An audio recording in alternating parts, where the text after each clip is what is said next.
क्योंकि वो जिज्ञासु है।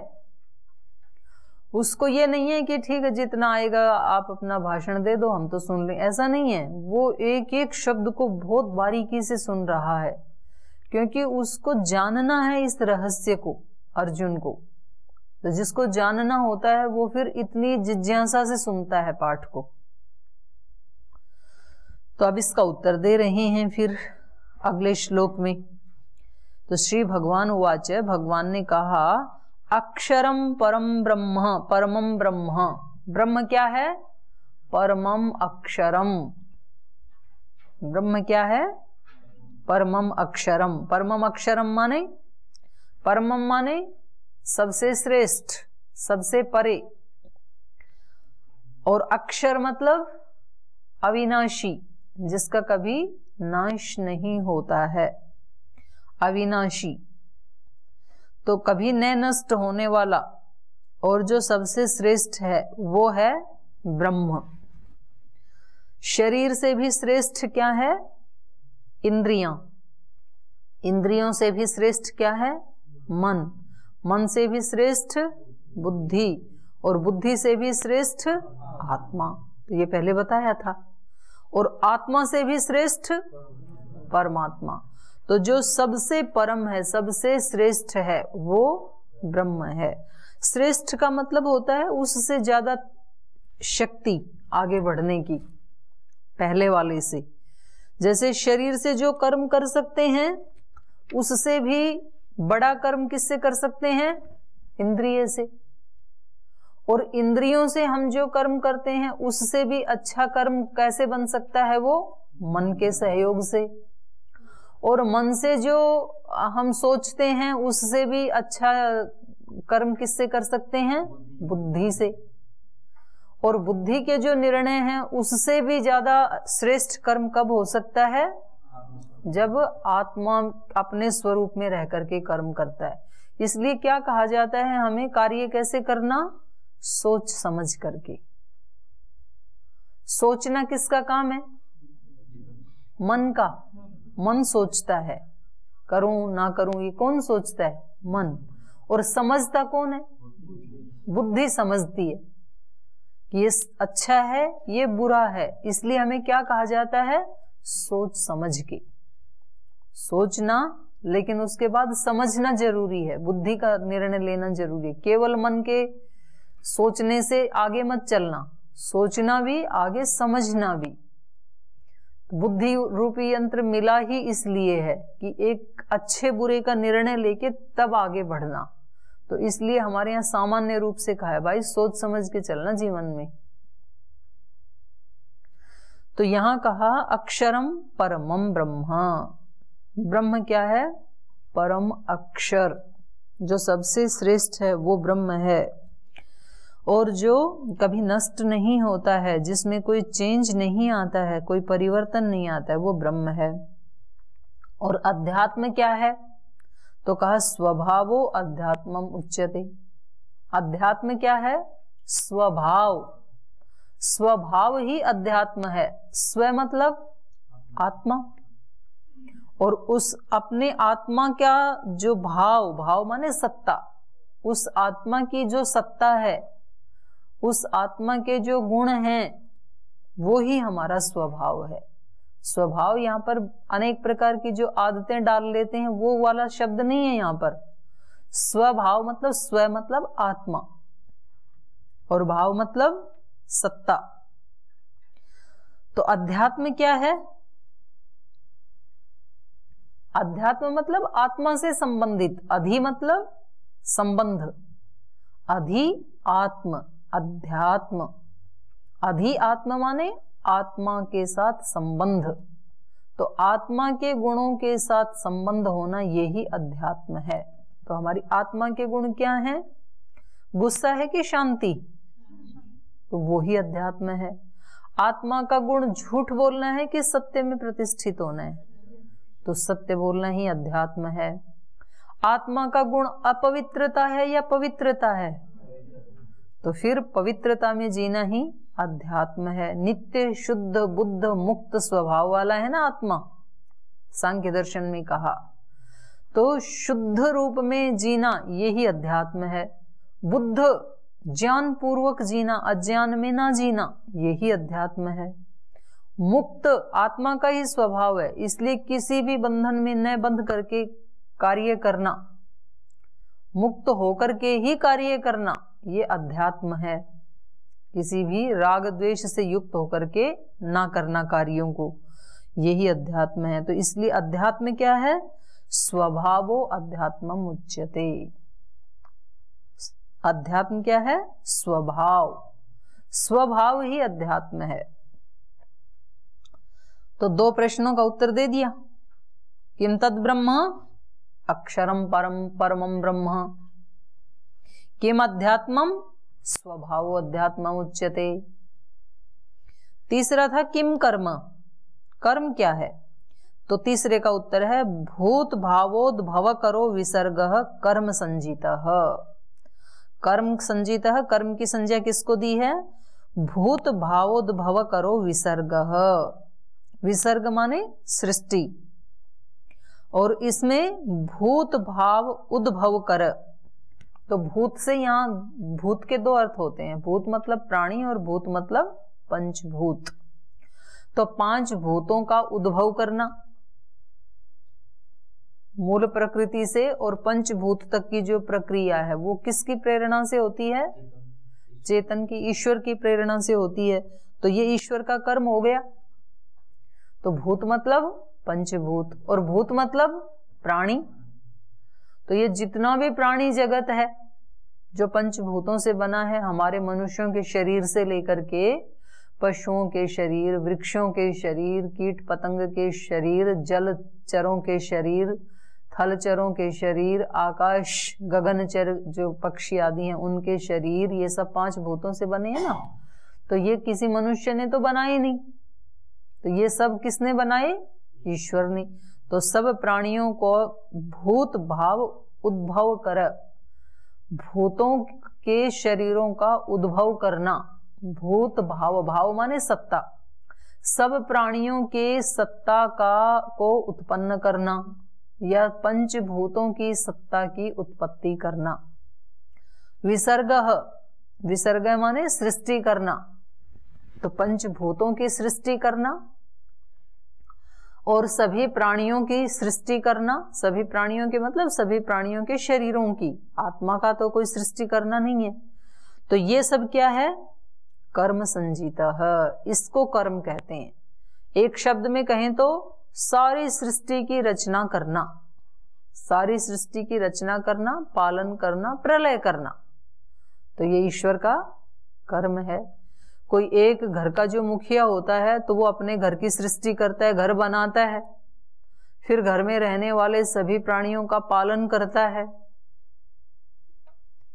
तो ये इस कर्म को करने में उसके कितना टाइम बीत जाता है? पूरा जीवन बीत जाता है।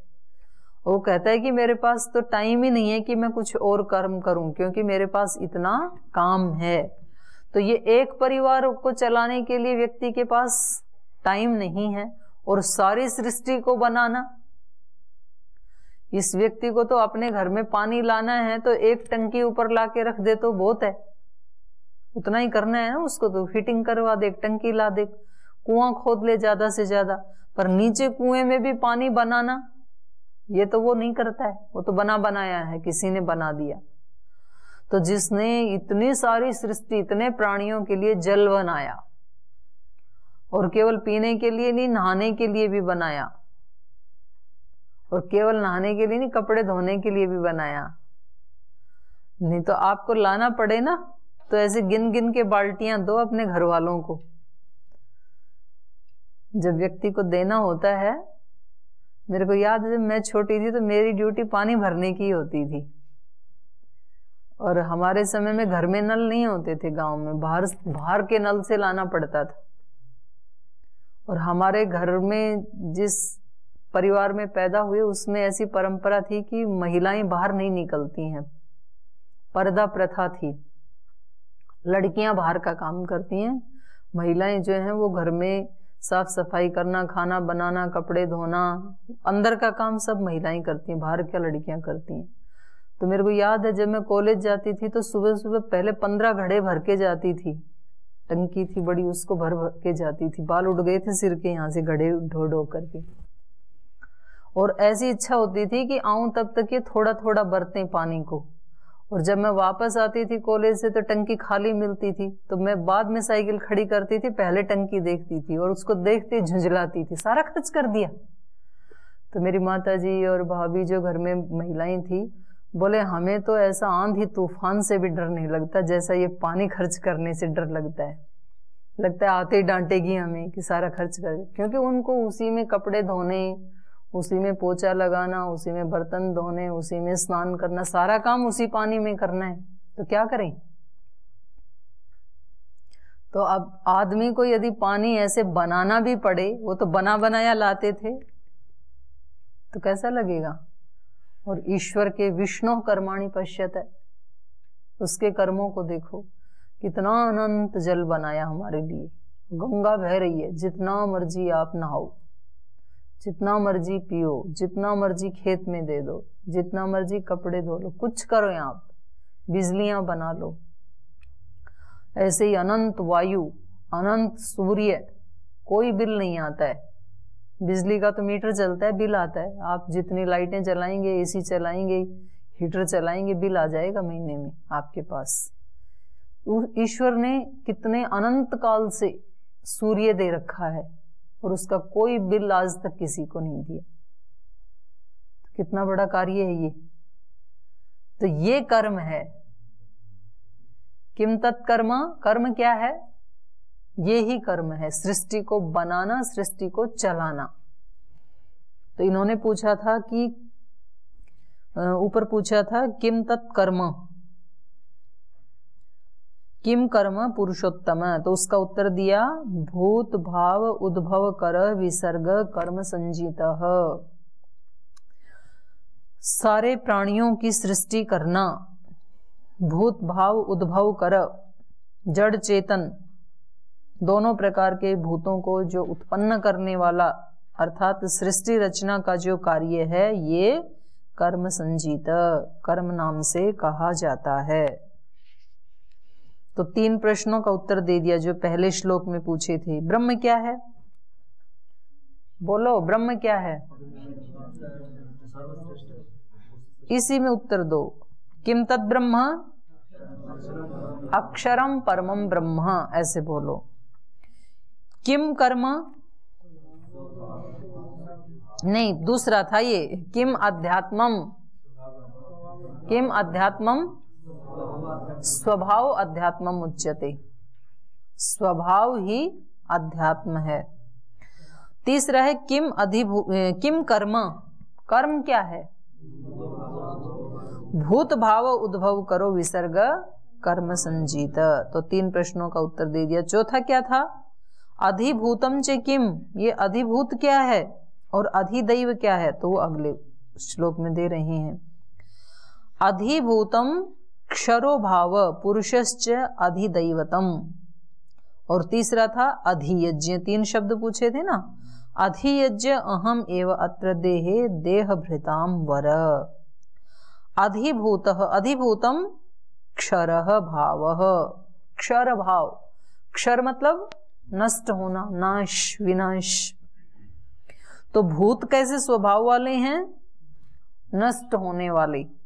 अधिभूतम क्षरो भाव, सृष्टि में क्षर भी तो हो रहा है, विनाश भी तो हो रहा है, लगातार भूतों का उद्भव भी हो रहा है, क्षय भी हो रहा है।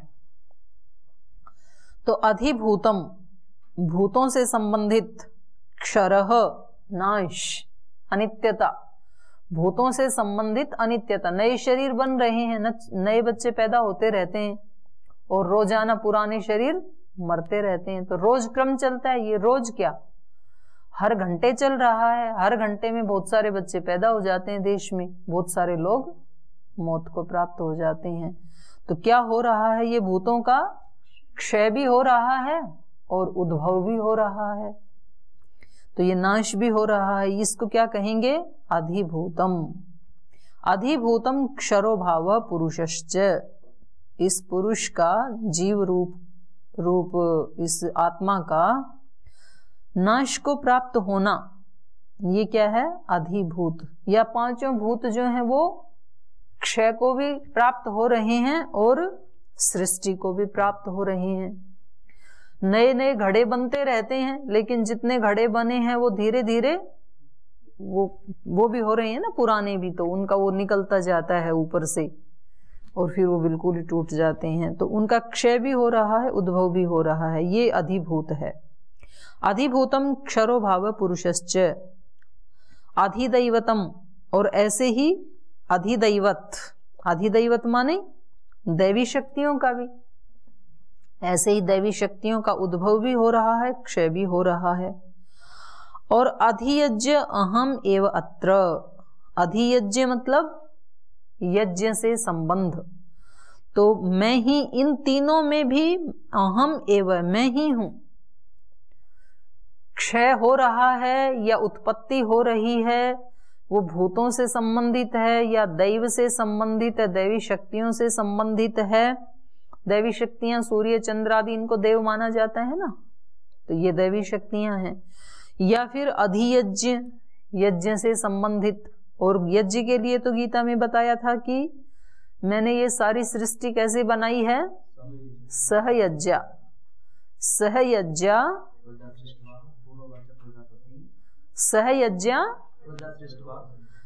सहयज्ञा प्रजा सृष्ट्वा पुरोवाच प्रजापति ही अनेन प्रसविष्यध्वम, इस यज्ञ से ही आप भी उत्पत्ति करो। अनेन प्रसविष्यध्वम,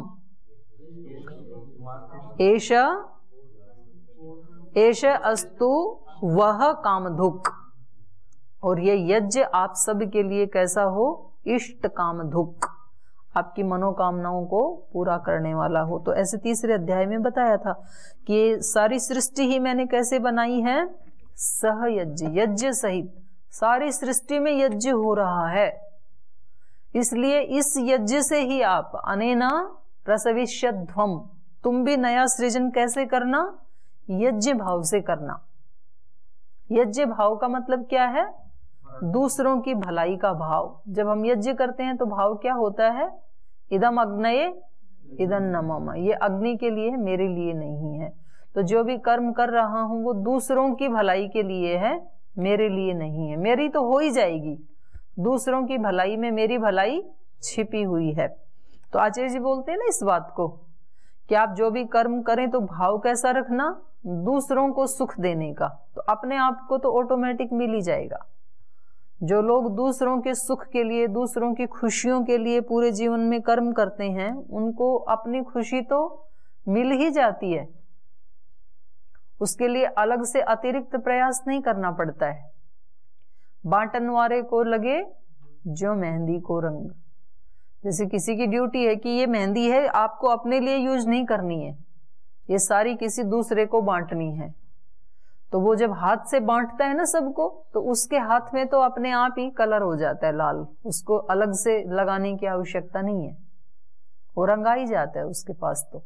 तो जो दूसरों की भलाई के लिए भले कर्म करते हैं, तो दूसरों को तो सुख मिलेगा, पर दूसरों के सुख में इसको तो मिल ही जाता है, तो अपने सुख के लिए अतिरिक्त नहीं करना पड़ता। और फिर वो सारे लोग भी तो इसके लिए दुआ करते हैं, जिनकी भलाई के लिए इसने कर्म किया, तो उनकी भी तो वो मिलती है ना दुआएं, तो उससे और फिर ये पुशअप होता है और ज्यादा करता है। तो यही तो एक रहस्य है बड़े लोगों का।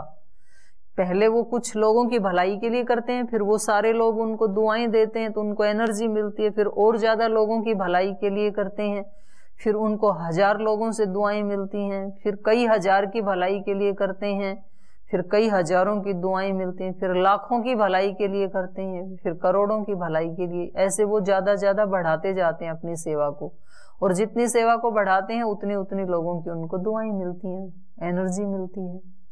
और जब व्यक्ति परिवार में रहते हुए भी केवल अपने सुख के लिए करता है, तो बाकी परिवार वाले लोग उनसे फिर नाराज होते हैं, तो उनकी नेगेटिव एनर्जी मिलती है उसको, ये हमारे बारे में तो कभी सोचता ही नहीं है, अपने ही सुख के बारे में सोचता है, अपनी ही सुविधाओं के बारे में सोचता है। ये तो दूसरों से वो उसको क्षय करती हैं, उसकी एनर्जी को। आधी एनर्जी को तो घर वाले ही वेस्ट कर देते हैं ना, कोस कोस के, एक व्यक्ति को सुबह से शाम तक सारे जने कोसते रहे घर में, तो क्या हाल बनेगा उसका? डाउन आएगी उसकी एनर्जी। और फिर वो, क्योंकि एनर्जी डाउन आ गई तो वो ऑफिस में जाएगा तो भी कोई बढ़िया से काम नहीं कर पाएगा, तो ऑफिस वाले भी कोसेंगे। या किसी कंपनी में काम करता है तो कंपनी वाले कोसेंगे, तो फिर ये और डाउन जाएगा। और डाउन जाएगा तो रास्ते में आते समय ट्रैफिक आदि में जो लोगों से टकराएगा तो वहां भी झुंझलाएगा, फिर वो इसको नेगेटिव एनर्जी देंगे। तो एक तरह से इसको लगेगा कि ये तो सब मेरे पीछे पड़े हुए हैं, तो इनको छोड़ के चला जाऊं।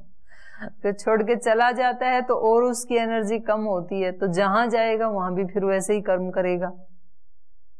तो वो वहां वाले लोग भी कि पता नहीं ये कैसा ब्रह्मचारी आ गया है, वो सब उसके पीछे पड़ जाते हैं। तो धीरे धीरे फिर वो बेचारा बहुत दुख को प्राप्त हो जाता है, क्योंकि शुरुआत ही वहां उसने किसकी की? दुख की, स्वार्थ की भावना लेकर के, मेरे को सुख मिले। इसलिए मैं कई बार कहती हूँ, आपको कभी एकांत आदि में जाने का मन करे तो बेशक चले जाना, कोई बात नहीं, लेकिन इस भाव से मत जाना कि वहां कोई भी ना दिखे मेरे को, वहां मैं किसी से भी ना बोलूं, ये सब जिन जो यहाँ रहते हैं ये सब लोग तो नीचे गिराने वाले, इस भाव से कभी मत जाना, क्योंकि ये भाव बहुत खतरनाक है। तो कोई ना कोई वहां भी मिल जाएगा आपको। आप इसलिए जाना कि आपको और ज्यादा अपनी शक्तियों को, अपनी एनर्जी को और ज्यादा एकांत में बढ़ाना है। बहुत अच्छा है एकांत, लेकिन आप किसी से परेशान होके जाएंगे या संसार से चिढ़ के नाराज होके जाएंगे तो फिर बड़ा कठिन है वहां पे। कुछ लोग होते हैं ना ऐसे, बोले मेरे को किसी को देखने का ही मन नहीं कर रहा है और मैं किसी को साथ भी इसलिए नहीं ले जाऊंगा क्योंकि फिर वो वहां पर वो फिर ऐसे बातें करेंगे दूसरों के बारे में, तो फिर मेरी वही स्थिति हो जाएगी। तो वो नहीं मिलेगा तो कोई और मिलेगा बात करने वाला। तो और आपको यदि बात नहीं करनी है तो आप यहां भी रोक सकते हैं। जिस व्यक्ति को किसी की निंदा चुगली नहीं सुननी है वो यहां भी रोक सकता है।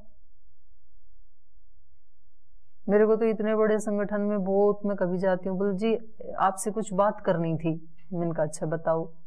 बोल जो वो ना आपके बारे में ऐसे कह रहे थे तो मुझे वो बताना है।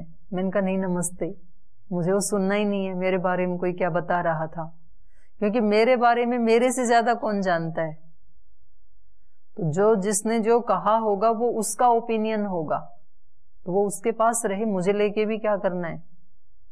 मैं तो सुनती नहीं हूं इस तरह के चुगली चाटे की बात। हाँ कोई काम की बात है तो बताओ, कोई समस्या बताता है तो सॉल्यूशन पे डिस्कस करना है तो बताओ इसका क्या सॉल्यूशन हो सकता है। वो कुछ आप बताओ कुछ मैं बताऊंगी तो हम एक सॉल्यूशन पे पहुंच जाएंगे। लेकिन केवल आपको यदि इस बारे में बात करनी है कि जी मुझे उसकी निंदा करनी है और आप उसको हटा दो, तो आप बिल्कुल बात मेरे से मत करना, क्योंकि ना मैं उसको हटाने वाली हूं ना आपको हटाने वाली हूं। तो हमें आदमी को बचना है तो वो कहीं भी बचेगा, उसको ज्ञान है तो, और उसको ज्ञान नहीं है, जिसको फंसना है तो वो कहीं भी फंसेगा। तो ब्लेम दूसरे पे नहीं डालना, ब्लेम अपने ऊपर लेना। मेरी नासमझी के कारण, मेरी असजगता के कारण, अनअवेयरनेस के कारण मैं फंसता हूं, दूसरे के कारण नहीं फंसता हूं। अपने अज्ञान के कारण मैं नीचे जाता हूं निम्न चेतना में, दूसरे के कारण नहीं जाता हूं। तो इन्होंने कहा कि उन सारे भावों में भी अहम एव अत्र देहे देहभृताम वरह, देहभृताम शरीरधारियों के इन शरीरों में ये जो अधिभूत, अधिदैव, अधियज्ञ ये जो भाव हैं ये सब भी मैं ही हूं, मेरे ही माध्यम से हो रहा है। सृष्टि का सृजन भी, सृष्टि का पालन भी, सृष्टि का क्षय भी, प्रलय भी, वो भी मेरे ही कारण हो रहा है, क्योंकि मुझे नया नया बनाना है। तो इसलिए भूतों में क्षय भी किसके कारण हो रहा है? मेरे ही कारण हो रहा है। तो इसमें तीनों को बता दिया, अधिभूत, अधिदैव, अधियज्ञ। तो अब केवल एक बचा प्रयाण वाला। तो 6 प्रश्नों का उत्तर दे दिया इन्होंने। इसमें एक ये भी है कि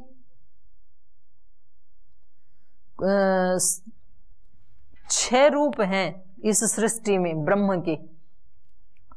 एक 7वां प्रयाण काल वाले को छोड़ दें तो इस सृष्टि में 6 रूपों में ब्रह्म दिखाई देगा आपको। 6 रूपों में कैसे? एक तो अक्षर भाव ईश्वर का, अक्षर मतलब अविनाशी रूप है उसका, और उसी को क्या कहते हैं? विश्वातीत। तो ये है अक्षर ब्रह्म। दूसरा है स्वभाव, जहां जहां जो जो स्वभाव है इस सृष्टि में वो भी क्या है? ब्रह्म ही है, ब्रह्म का ही भाव है, स्वभाव भी।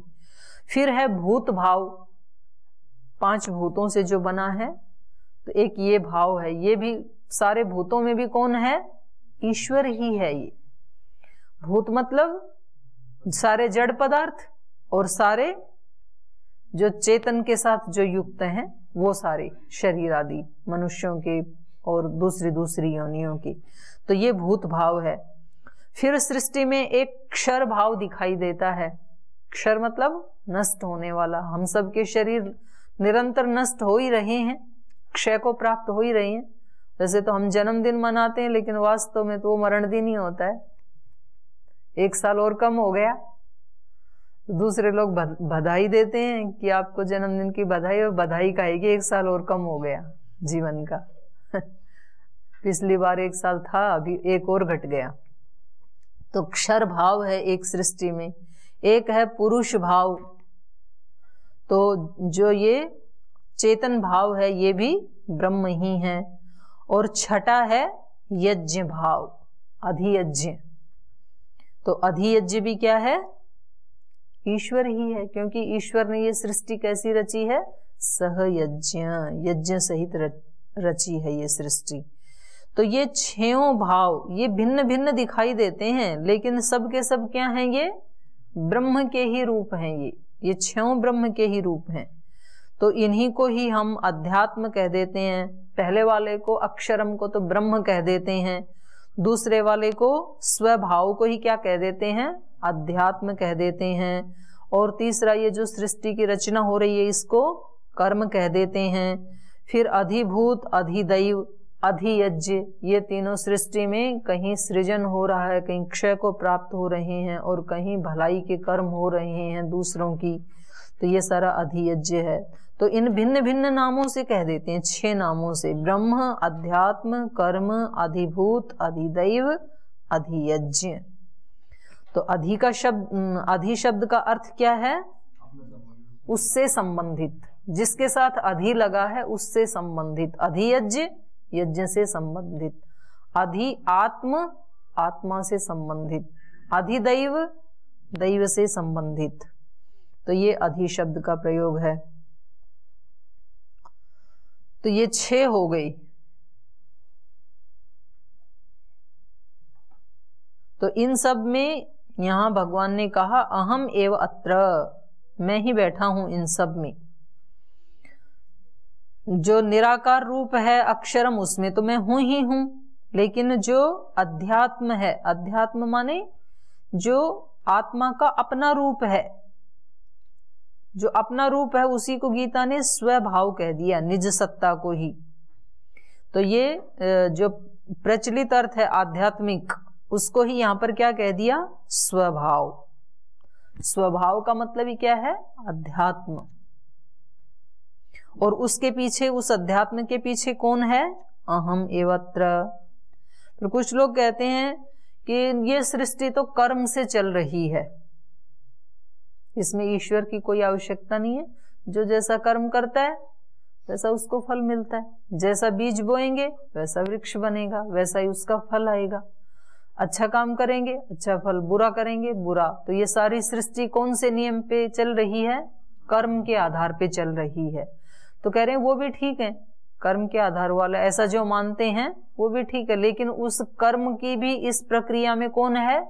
अहम एवत्र। उस कर्म की प्रक्रिया में भी मैं ही विद्यमान हूं।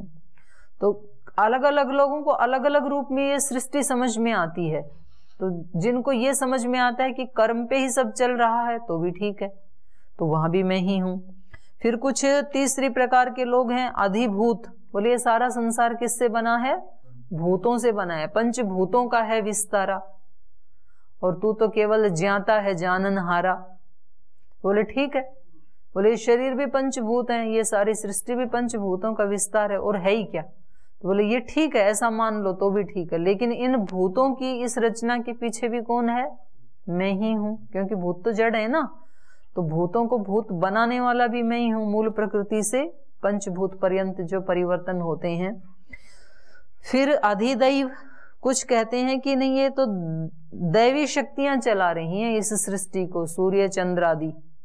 बोले ठीक है, उसमें भी मैं ही हूं। फिर कुछ कहते हैं अधियज्ञ, इस सारी सृष्टि में क्या चल रहा है? यज्ञ चल रहा है। बोले ठीक है, ये जो यज्ञ चल रहा है इसके पीछे भी मैं ही हूं। तो ये 6 प्रश्न हो गए, आगे कल पढ़ेंगे। यही पाठ को विराम देते हैं।